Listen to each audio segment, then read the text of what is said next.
आदाब नमस्कार।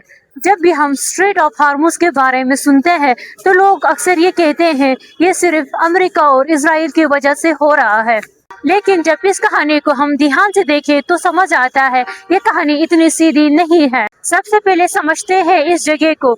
एक तरफ है ईरान और दूसरी तरफ है ओमान और यूएई। रोजाना लगभग 17 से 20 मिलियन बैरल ऑयल इसी रास्ते से गुजरता है। मतलब कि दुनिया का 20% ऑयल सप्लाई इसी एक ही रास्ते पे डिपेंड है। सिर्फ ऑयल ही नहीं, एलएनजी यानी लिक्विफाइड नेचुरल गैस कतर से होकर एक्सपोर्ट होता है। ईरान के लिए ये एक स्ट्रेटेजिक स्ट्रेंथ है। जब भी इस पे प्रेशर बढ़ जाता है तो वो इसी सिग्नल देता है कि इस रूट को वो रिस्ट्रिक्ट कर देगा।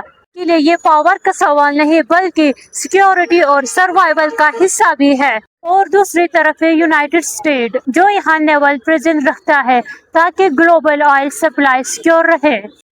इजराइल डायरेक्टली यहाँ पे इन्वॉल्व नहीं है। गल्फ कंट्री जैसे सऊदी अरब, यूएई और कुवैत अपने ऑयल एक्सपोर्ट के लिए इसी रूट पर डिपेंड है और इम्पोर्टिंग कंट्रीज जैसे चाइना, इंडिया, जापान इसी रूट पर डिपेंड है।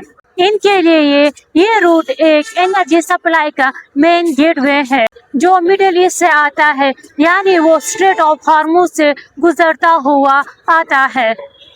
उसका बड़ा हिस्सा मिडिल ईस्ट से आता है जो स्ट्रेट ऑफ हार्मस से गुजरता है।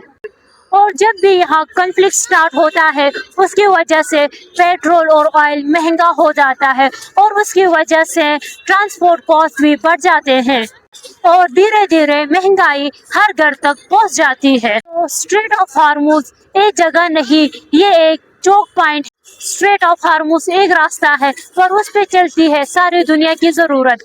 स्ट्रेट ऑफ हार्मस दूर है लेकिन उसका असर दूर नहीं।